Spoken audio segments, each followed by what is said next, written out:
Bom dia, bom dia, bom dia. Bom dia, meninos. Bom dia, meus alunos do terceiro ano. Cadê vocês? O que foi entrando aí, faz favor de observar se tá legal, se o som tá legal. Tá legal? Dá um ok aqui pra mim, por favor. Pedro, saudade, menino. Amanda. Ai, que saudade de vocês. Tá ok? Bom dia pra todos. Saudade, espero que vocês estejam bem, que estejam se cuidando. Que bom que vocês estão aí. Galera, vamos dar continuidade hoje. Foi muito massa semana passada. As lives que nós fizemos aí junto com a galera, né? Junto com os meninos. Foi fantástico, foi espetacular. Mas hoje, né, a gente vai dar uma continuidade aí aos nossos estudos. Principalmente, nossa preocupação principal, não que os outros não sejam, tá? Não vai contar pro seu irmãozinho lá do primeiro ano nem do segundo. Mas a nossa preocupação maior é com você e com o curso, tá? Porque você sabe por quê, né? Datas aí, ó, chegando, se aproximando. Então a gente vai continuar seu conteúdo, a gente não vai parar seu conteúdo. E você vai aí fazer as suas atividades, né? Você tem um monte de atividades aí no seu material. Seu material, como eu já tinha citado semana passada, vou citar novamente. Esse material tem umas atividades aí que desafiam pra caramba, né? Até tenho recebido mensagens aí perguntando algumas questõezinhas, perguntando a respeito de algumas questõezinhas que gerou alguma dúvida e tal. E aí, não esquece não, tá? Você dá um moralzinho lá pra filosofia, depois você corre, dá um moralzinho lá pra sociologia, tá? Não deixa se perder, não. Tá tranquilo? Voltou? Então, hoje a gente vai trabalhar uma questãozinha bem básica. Cobra-se muito. Tem algumas partes da obra desse cara que são mais exigidas de vocês, tem umas que são pouco exigidas, mas é importante você conhecer, tá? Semana passada ou semana retrasada, nem me lembro, nem vai me perguntar a questão de tempo, tá? Mas a gente trabalhou com você a ideia de Platão. Dentro das questõezinhas do seu material, tem algumas questõezinhas sobre Platão muito boas, mas ficou faltando uma conexão da filosofia platônica que eu gostaria de fazer com você aqui. Né? Aquela coisa ali de quem fala sobre Platão. Digamos que Platão vai ser um premiado, tá? Digamos que Platão ele vai ser um cara que literalmente ele vai ser premiado. Digamos que as pessoas não criticam muito a filosofia platônica, porque ela é uma concepção difícil, né? O idealismo por si só ele é difícil, mas tem pessoas que comparam e eu gostaria que você fizesse, e aí no final da aula eu te dou a resposta, que é pra você pensar, tá? Eu queria que você fizesse um nexo, uma comparação entre a filosofia de Platão, tá? A filosofia política de Platão, lembrando a ideia de evolução de Platão, né? Que você vai evoluindo isso da sua forma concupiscível para sua forma irascível, chegando à sua forma racional, tá? Digamos que você vai passar por processos evolutivos. Em Platão sempre vai ser desse jeito. O bonequinho, né? Sempre vai partir da ideia do bonequinho. Então, na política, a política ela também vai passar por esse processo de evolução.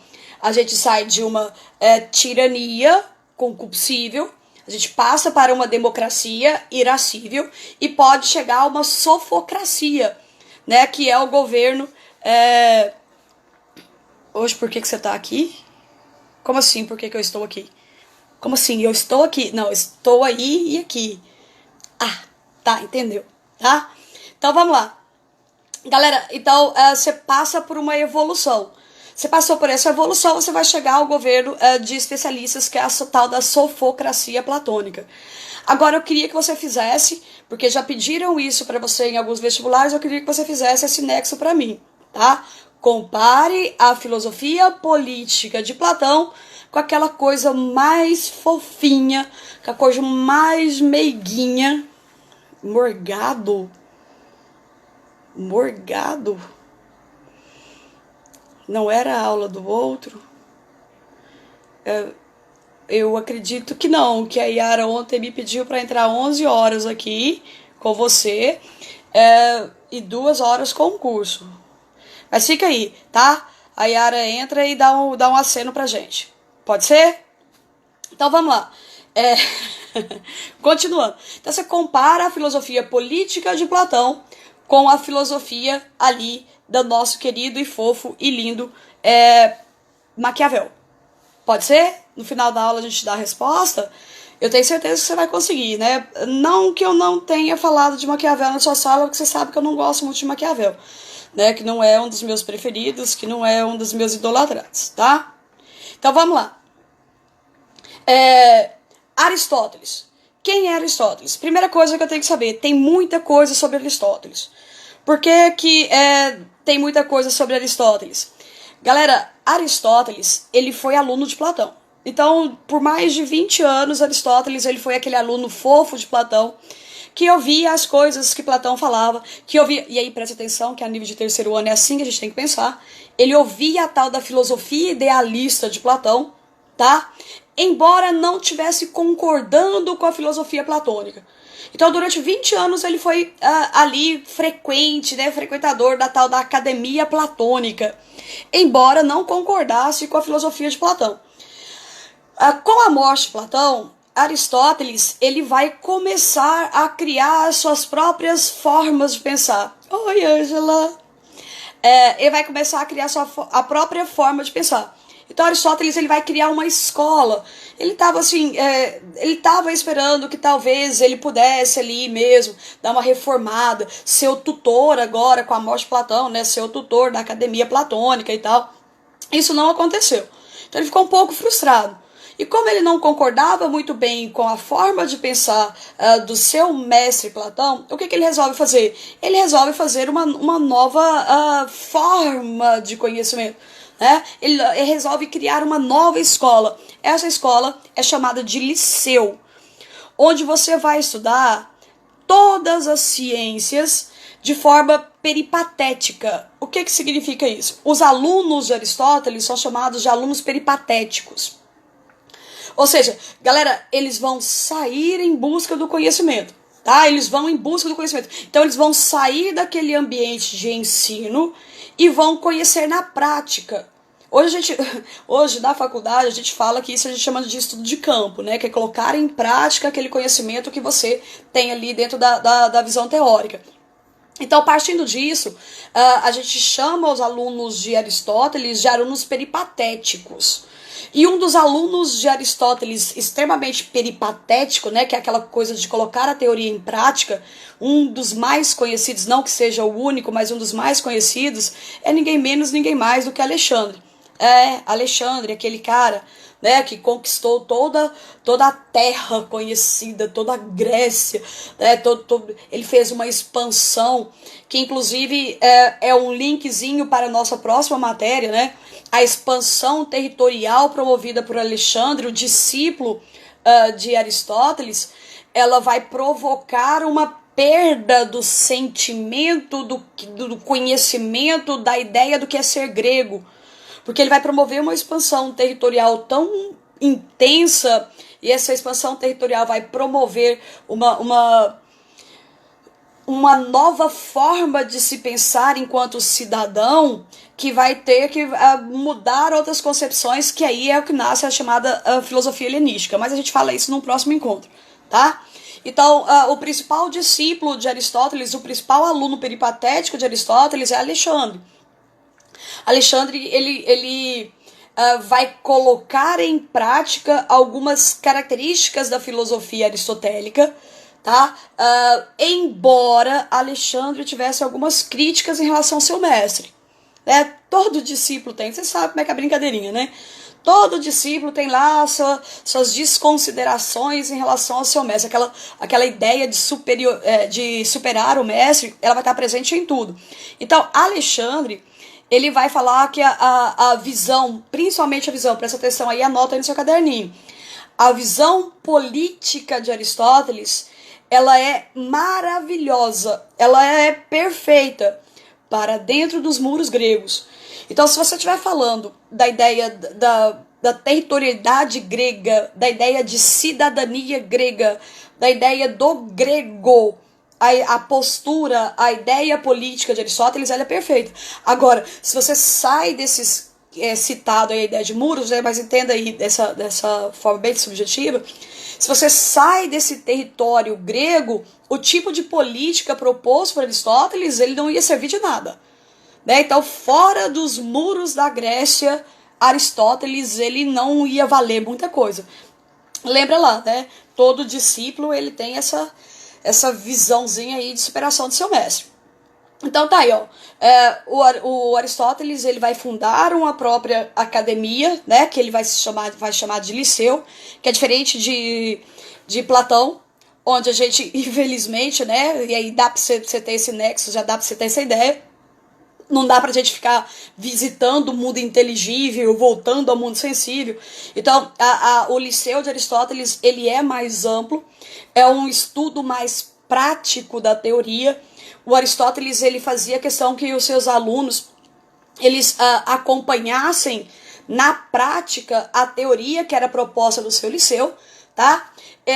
O Aristóteles, ele, diferente do Platão, que é um idealista, anote isso aí, ó. Diferente do Platão, que era idealista, Aristóteles, ele é um realista.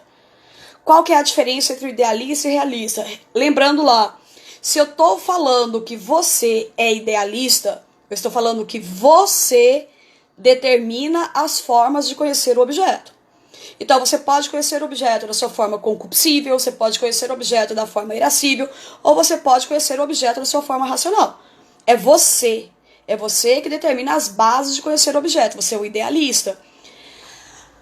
Hoje, a gente pode conhecer o senso comum, fazendo um linkzinho lá com a sociologia, você pode conhecer os objetos da sua forma científica, você pode conhecer os objetos a nível de ensino infantil, ensino fundamental, ensino médio, ou você pode conhecer a mesma teoria a nível de ensino acadêmico, tá? Então, isso é idealismo. Realismo é o contrário, molecada, tá? Agora é o objeto que determina ao sujeito as bases de conhecê-lo.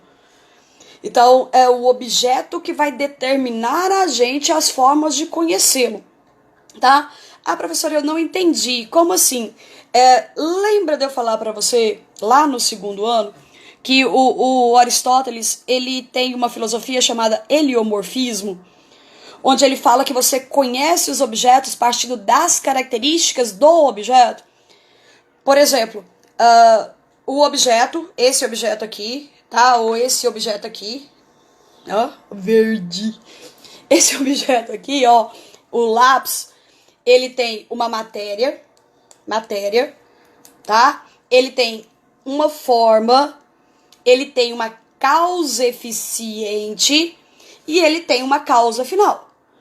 Todos os lápis do universo, todos, eles têm a matéria, a mesma forma, a mesma causa eficiente. O que responde à pergunta da chamada causa eficiente? Galera, quem fez? Tá? Então, causa material. Que matéria a coisa tem? A gente tá falando do lápis. Que matéria a coisa tem, tá?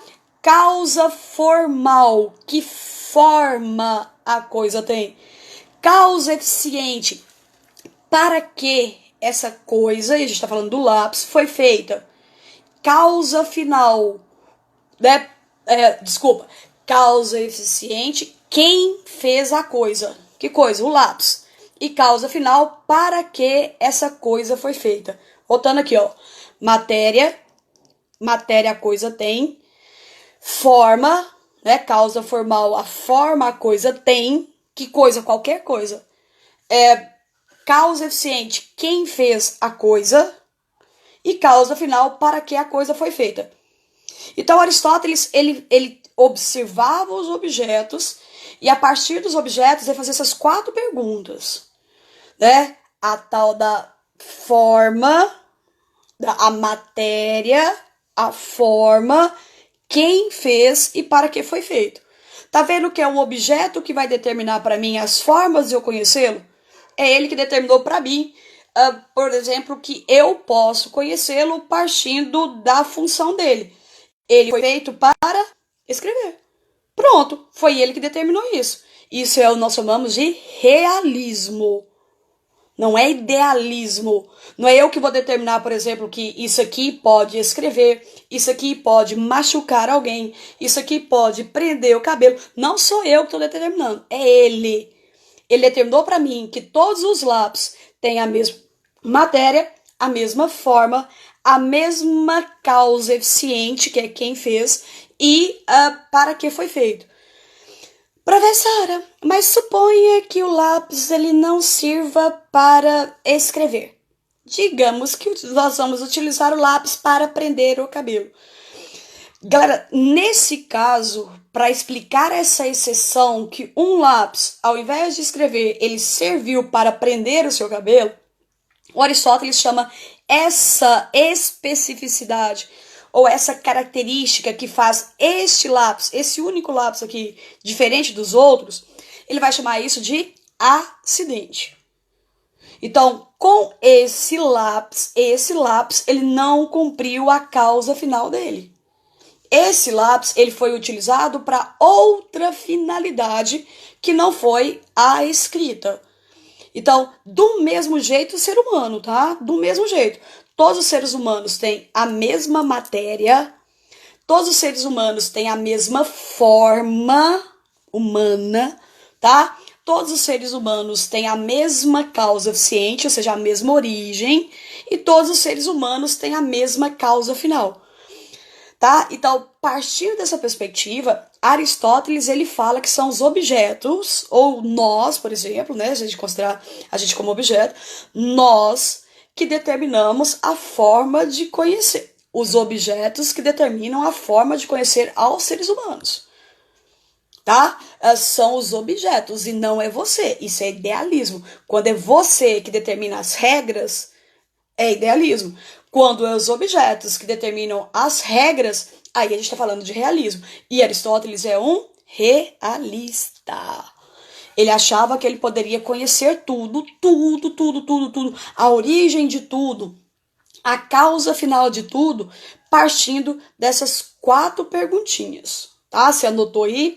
Isso aí nós chamamos de teoria heliomorfista, ou teoria das formas. Né? Ela vai falar das formas, da substância. Então, Aristóteles, ele vai questionar, partindo disso aí, ele vai questionar a validade da filosofia idealista do seu mestre.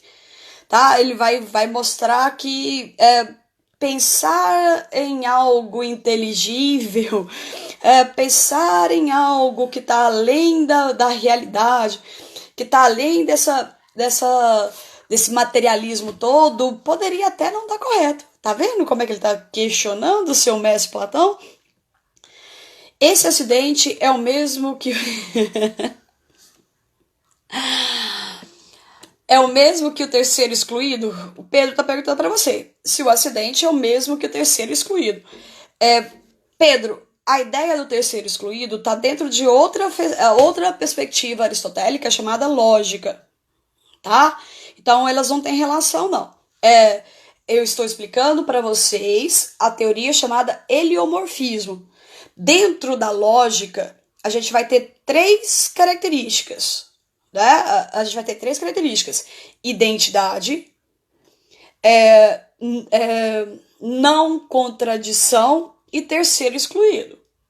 O terceiro excluído é para não deixar que ocorra variação nas 2 primeiras afirmações. Tá? É um axioma do nosso querido Aristóteles. Ou seja, o que é o terceiro excluído que o Pedro perguntou pra gente? Se eu afirmar alguma coisa, se no primeiro princípio de identidade eu afirmar alguma coisa para você, segundo o princípio de não contradição, eu não contrariar o que for afirmado, isso quer dizer que a minha conclusão só pode ser verdadeira. Você entende porcaria nenhuma. Deixa eu dar um exemplo. O Aristóteles, dentro desse axioma dele, ele fala, por exemplo, que dentro de uma linha geral, todo homem é mortal. Olha a afirmação que eu tô fazendo pra você, ó. Ó a identidade. Todo homem é mortal. Lá na não contradição, eu não posso contrariar o que eu afirmei lá em cima. Tá? Então eu vou falar pra você. Todo homem é mortal. Na segunda proposição vai estar lá. Sócrates é homem. Então, lá na conclusão, que é o chamado terceiro excluído, cara, eu não posso contrariar o que eu afirmei lá em cima. Então, logo, Sócrates é o quê? Mortal. Quando ele ia analisar o fenômeno natural, o objeto, como as árvores, animais, etc., a causa eficiente era atribuída a quê? Lucas, boa pergunta, tá? Quando ele ia analisar um fenômeno natural, ou também chamado aí de seres com movimento, como as árvores, os animais, o próprio homem, a causa eficiente, quem fez, era atribuída a quem? A que era o chamado primeiro motor, tá? É a causa primeira de tudo. É um ser causado, quer dizer, ele vai criar tudo, ele vai gerar tudo sem ser gerado. É um ser que ele chama de primeiro motor, ele tudo movimenta sem ter movimento. O primeiro motor, ele é responsável pela geração de todos os seres que têm movimento. Ele é a energia que proporciona esse movimento, tá? Só que ele não tem. Esse ser chamado primeiro motor em Aristóteles, ele não nasce, ele não cresce, ele não reproduz, ele não envelhece, ele não morre. Posso chamar o primeiro motor de Deus, professora? Ainda não, tá? Você vai chamar esse primeiro motor de Deus quando você estiver falando lá em Tomás de Aquino. Voltei? Ótimo. Eu sou pausada, sou sempre assim. Então você vai chamar esse primeiro motor de Deus quando nós estivermos falando de Tomás de Aquino. Aí você pode, tá? Agora, em Aristóteles, ele vai ser chamado de primeiro motor. Tudo gera sem ser gerado. É um ser que cria seres com movimento.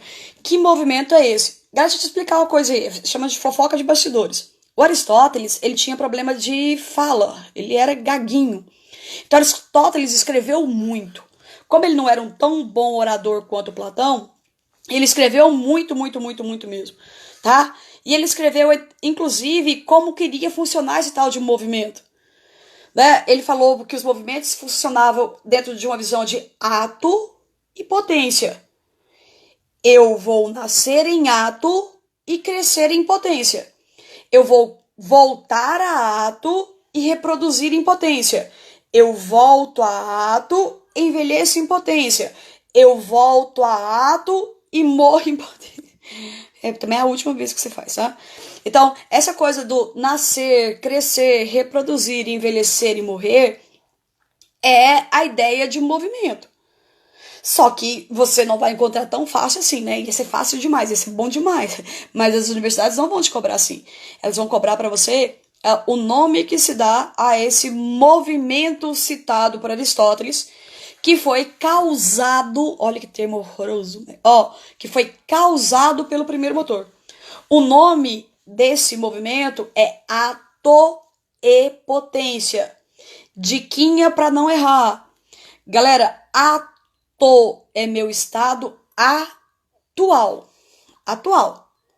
Tá? Potência é o que eu posso vir a ser. Então, eu nasci em ato. Eu posso vir a crescer. Tá? Eu cresci, beleza, eu volto a ato, que é o meu estado atual. Eu vou reproduzir, eu posso reproduzir?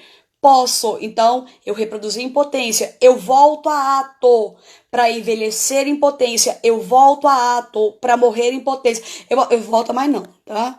Você já fica aí. Não, tá? Chegou na morte, acabou o movimento, meu irmão. Acabou. A não ser em Tomás de Aquino, mas isso aí é uma próxima página, tá? Pra você não confundir. Então, a ideia de movimento de Aristóteles é a visãozinha do ato e potência. Lá na visãozinha da lógica de Aristóteles, que o Pedro havia perguntado pra gente se ele poderia comparar a ideia do heliomorfismo, do acidente do heliomorfismo, com a visão da lógica aristotélica do terceiro excluído. Ele não pode fazer isso, porque, galera, o terceiro excluído, ele não explica a exceção, tá? O terceiro excluído, ele evita exceção. O acidente explica a exceção. Por exemplo, eu não posso reproduzir. Não, tá? Eu não posso reproduzir. Então, eu, no meio da espécie humana, sou um acidente. Então, eu sou um acidente. Tá? Então, tá vendo que eu expliquei a exceção? O terceiro excluído é ao contrário disso, tá? Que o Pedro perguntou. O terceiro excluído é exatamente para evitar qualquer tipo de exceção. Não existe exceção. A identidade é essa, a não contradição não vai contradizer a identidade, o terceiro excluído é para evitar qualquer tipo de situação que pode levar a uma exceção. Tranquilo? Outra coisa importantinha aí, pra gente depois abrir um pouquinho para suas perguntinhas, para dar tempo para suas perguntinhas. Ano após ano, tem se disputado o que é mais cobrado. Se é a visão de ética ou se é a visão de política. Dá para associar as duas coisas? Exatamente isso. Vitória, exatamente isso que eu ia falar agora. As duas visões dele mais cobradas de vocês é a ideia de política e a ideia de ética. Ano a ano elas vêm disputando no ranking. Qual das duas é a mais cobrada? E aí é no geralzão, tá? A temática política e a temática ética são as duas temáticas mais cobradas. Que seja em Aristóteles, que seja em Platão, que seja em... Cara, em qualquer um. Ultimamente, assim, nos últimos 2 anos, o que tem liderado aí é a questão de ética. Tá? Então, por exemplo, a visão de política para Aristóteles, ela é semelhante à visão de Platão. Logicamente, o mestre tinha que deixar alguma influência. O que é semelhante? Galera, o Aristóteles ele vai falar de 3 princípios, como Platão, né? Vai falar de 3 princípios políticos. Só que em Aristóteles você vai ter que ver dentro dessa análise, tá? É o que nós chamamos de governos de forma pura. O que seria um governo de forma pura? Bem simplesinho para você entender. Um governo de forma pura é quando euzinha, sigo à risca o que está escrito. Então isso é um governo de forma pura. E o tal do governo degenerado, que é o que a gente brinca sempre, principalmente nas redes sociais, a gente brinca sempre de expectativa e realidade. Tá lá escrito, mas eu sempre vou arrumar um meio de driblar aquilo ali. E acabar fazendo daquela forma pura uma forma corrompida. Então você vai ter que olhar a política dentro desses 2 ângulos para Aristóteles. Governos de forma pura e governos de forma corrompida. Governos de forma pura. Aí a gente vai falar de democracia. A democracia em si, aquilo que está escrito, o regime democrático, ele é um governo de forma pura. Mas quando ele não é bem administrado, quando ele não é bem, quando não se cumpre as normas de um sistema democrático, a gente deixa de ter uma democracia e vai ter o quê? Demagogia. Tá? Então, é o que a gente chama de corrupção da democracia. O que é uma democracia? De que é uma demagogia? É quando literalmente o poder é do povo, a escolha é do povo, mas os seus representantes nem sempre vão estar ali privilegiando o princípio da democracia, que é o bem do todo, né? Que é o bem comum. É quando os governantes corrompem a democracia. Professora, eu posso falar que a nossa democracia hoje é um sistema puro? Não. Tá? Você pode falar que teoricamente, hoje a gente vive muito mais uma demagogia do que uma democracia. Sem críticas, tá? A gente não vai falar nomes, pautar nomes aqui não. A gente só vai falar para você que hoje você não vive uma democracia da sua forma pura. Da forma como tá escrito lá, tá? Você vive uma demagogia. Você ainda continua escolhendo, né? Escolhe, ó, beleza, né? Você continua escolhendo Só que quem assume o governo acaba se corrompendo ao longo do percurso, né? Ele acaba não privilegiando a ideia do todo. Depois da democracia, forma pura. Demagogia, forma corrompida. Monarquia, forma pura. Não, Débora, já existiu algum governo democrático puro? Não. Não. Nem naquele país lá da Oceania. Não. Não. Eles estão tentando, tá? Eles estão quase chegando lá. Quase. Quem viver, verá. Quem sobreviver, verá. Monarquia, forma pura. Tá? Monarquia, forma pura. Coisa mais linda. Monarquia, coisa mais linda. Príncipes preparados para governar. Ótimo. Forma corrompida de uma monarquia. Uma tirania.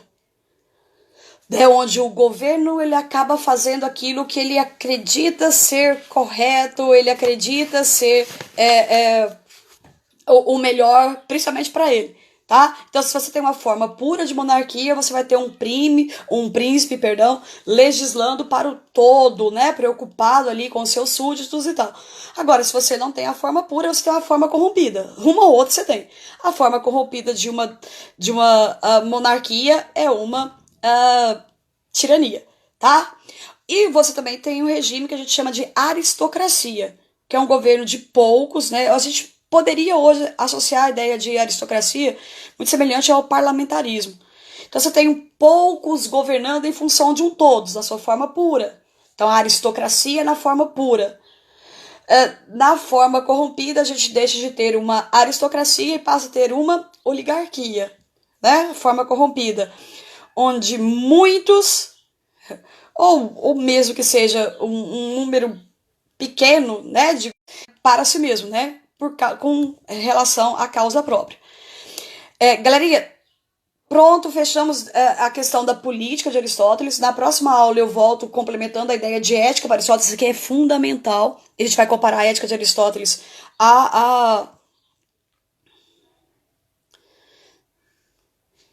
Pra parar com isso, tá? Eu vou mandar uma lista pra você, tá? Não precisa ficar tristinha, não.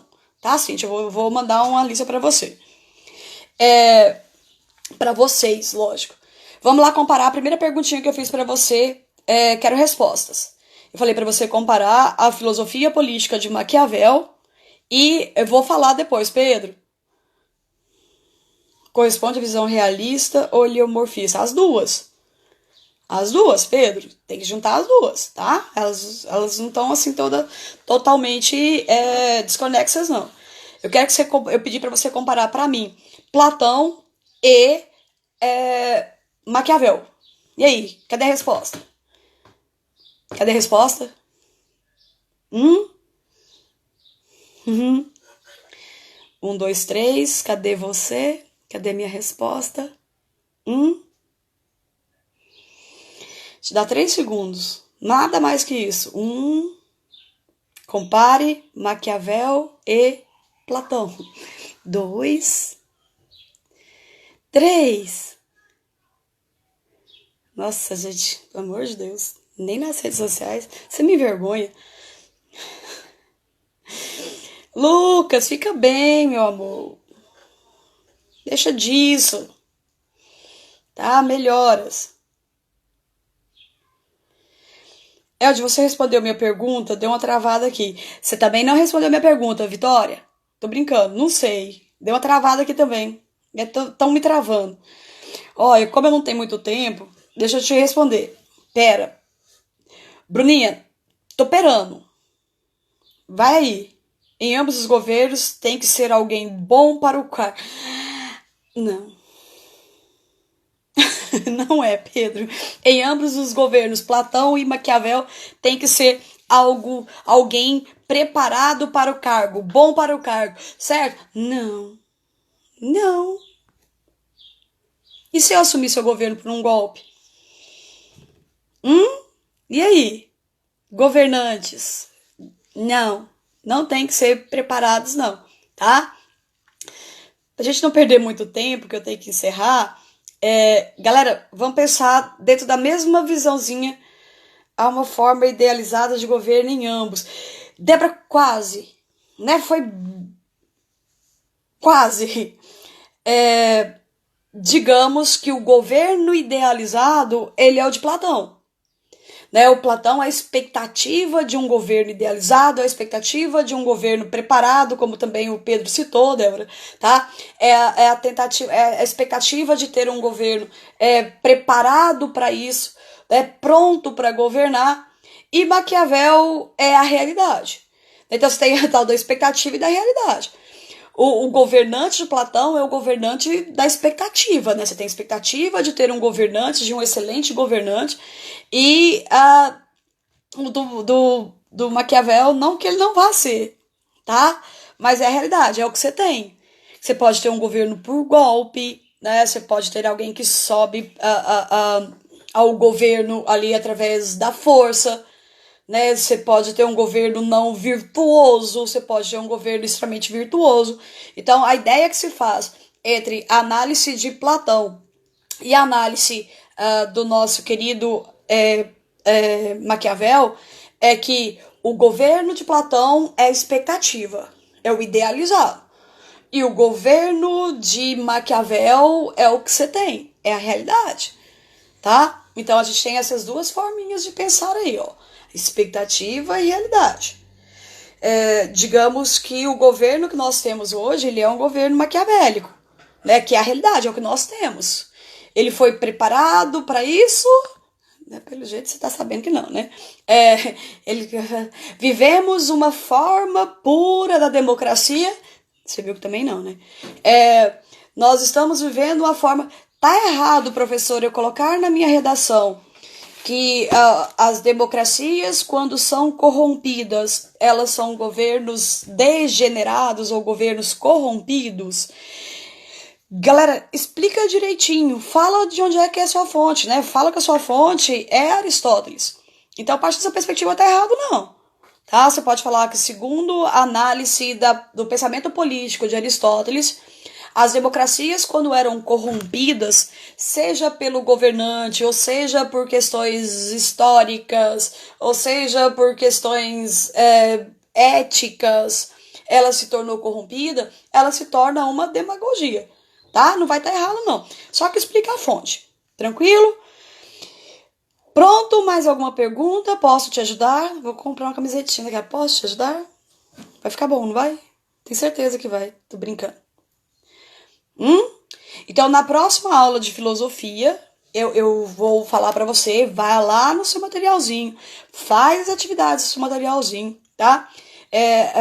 Preocupada, sim, com os meus terceiros anos, essa loucura aí da questão das datas, né, dos terceiros anos e do curso, eu vou preparar uma listazinha para os terceiros anos e eu vou pedir o Romário para postar para você, tá? Muito obrigada, vocês são uns amores, tá? Muita saudade de vocês, muita saudade mesmo, saudade dos nossos... Cara, eu tô com saudade até dos post-it, e aqueles trenzinho preguento, tá? Beijo pra vocês, galera, por favor, se cuide, Lucas, melhoras, tá? Se cuida, tá? Um beijo pra vocês, meninos, beijão. Qualquer hora a gente se encontra por aí, da próxima vez que eu voltar...